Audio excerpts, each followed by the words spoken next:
Hi, Loopies. It's me, Limitless with Lupus, Sam. So, I've been in the hospital since Friday. Well, let me take you back. First of all, hi, guys. I know it's been a minute. So on Thursday, the 2nd of September, I had my third LEEP surgery. So it was supposed to just be another colposcopy. So, I talked to you guys about when I had the other LEEP. So after that LEEP, I was told that it didn't really go well, that there's still traces of there's possible cancer, all these things. So I was referred to an oncologist. So I went to go see the oncologist, and the oncologist wanted to we spoke, and I said I want to be very sure before you start any treatments because I have lupus and a couple other things have gone on with me, and I have a long history, and all the doctors can see that. They have notes on you and everything, right? So I told the doctor that, and he's like, okay, sure. He's like, well, let me, sorry guys, a little shaky here. So he's like, well, let me do a colposcopy, and if I see anything, then I will do like the last LEEP if you need it. He's like, I mean, from what your oncologist says, from what your OBGYN says, you probably don't have a lot of cervix left. So he did go in and check, and I did have a bit of cervix left, but it's just not a lot. So he was like, okay, well, we could still do the colposcopy and see what happens and then go in from there. So he went in to do the colposcopy, and he did see some more stuff. So he did have to end up burning some more stuff off, doing some stuff in the skin area, all this stuff. So it was actually a lot of stuff performed. But the surgery went well. So after surgery, he told me the surgery went well. They checked up on me, and I sent me home with pain medicine. They only gave me 5 pills of oxycodone. And I'm like, listen, sir, you know what you did down there, okay? If anybody's had a LEEP, you know what it feels like. 5 pills. Anyways, I'm saying that because this is my third one, guys. So, scar tissue, they've been down there a lot. Like, 5 pills. Come on, sir. But it's okay. So, gave me 5 pills. And I guess that just meant he thought I was going to heal a little faster. The healing process, like the total healing process is for 6 weeks. So, I was doing the regimen. You can't lift anything from 10 to 20 pounds for 6 weeks. You cannot have intercourse. You cannot put anything up there, tampons, anything, ladies. And then you can't take baths. And you just kind of have to like take it easy. So I was working from home. I went in a little bit, but wasn't lifting anything or anything excessive. So yeah, I was doing good like the first 2 days. And then after that, I started experiencing all this pain. And at first I just thought it was pain like from the surgery, right? But guys, it was not just pain from the surgery. I contracted a UTI. And with me and UTIs, we don't get along. So I've had a number of UTIs in my life because I've had a number of surgeries. And when you had a number of surgeries and you have a weakened immune system, you are prone to a lot of infections. So my people with lupus, anything that's autoimmune, you are prone to a lot of infections. So I'm already allergic to a lot of antibiotics, and there are specific antibiotics that would help a UTI. So Cipro, Keflax, doxycycline, and amoxicillin, penicillin, things like that, right? So there's a list. It's more than one finger, okay? So I have a list of things I'm allergic to, so it's very hard for them to treat me when I have a UTI and also protect the kidney, because there are a lot of antibiotics that are not good for your kidney as well. So definitely look into that, guys. I mean, doctors always know, and they're going to tell you, but like, don't just on your own double up on a medication or think that you might have something left over and you used it before and you're just going to use it again, because you need to know what's safe for your kidney once you've had a transplant. So anyways, so I went into my primary care. She prescribed me something for an antibiotic that was safer for the kidney, and I wasn't allergic to. Started taking it. I let it go for 2 days, but I was having still so much pain, and the pain seemed to increase, guys. Not only during urination, but just like the frequency overall. of wanting to urinate, the frequency of pain, the level of pain, everything just increased. And then I started having tenderness in my kidney area. Beep, beep, red flags, all kinds of alerts going off in my head. So as much as I like to stay away from the ER, because especially right now during COVID time, sorry guys, if you're wondering what that is, it's my IV. It's covered by a hospital sock. So I came into the ER to get something for pain and just to figure out why each night. So it was happening a lot at night. Like I was getting a little pain during the day, but it was more tolerable. Again, I do handle pain well, but like it was a little more tolerable during the day. But at night, I was just, like keeled over. Rocking's my mechanism for coping with pain, guys. So I rock back and forth. It looks strange, but like it helps me. So keeled over, rocking, just the worst. So first night I decided I wasn't gonna go to the ER. The second night I said, okay, I'm gonna go to the ER.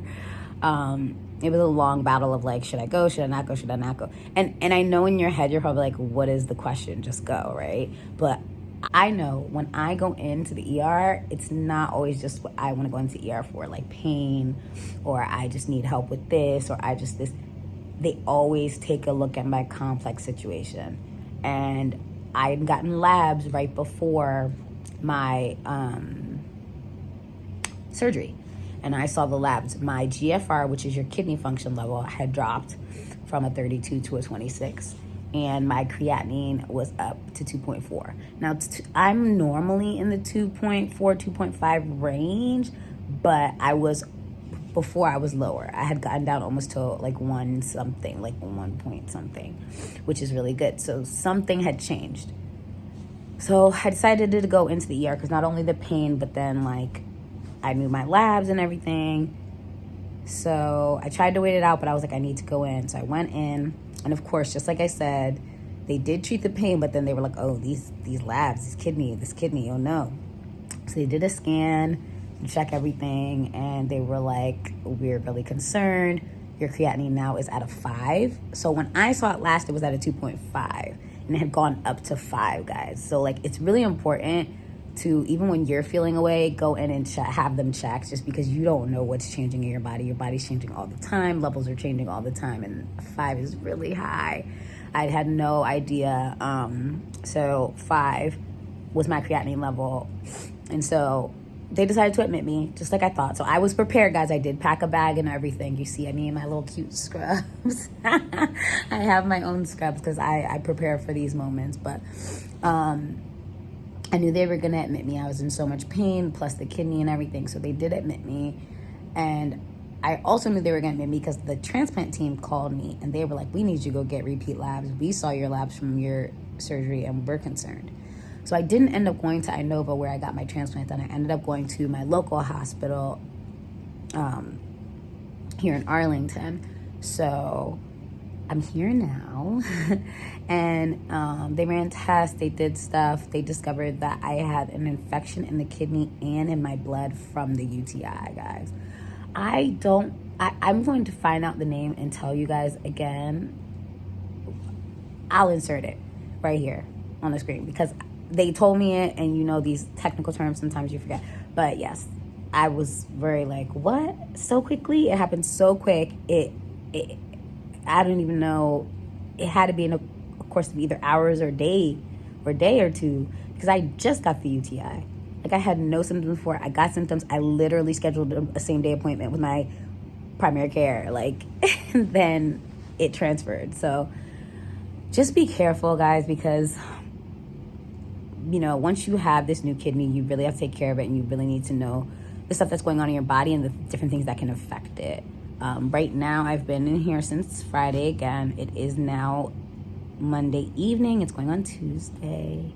They said I could potentially go home on Tuesday, but because of the infection, they've been treating me with IV antibiotics.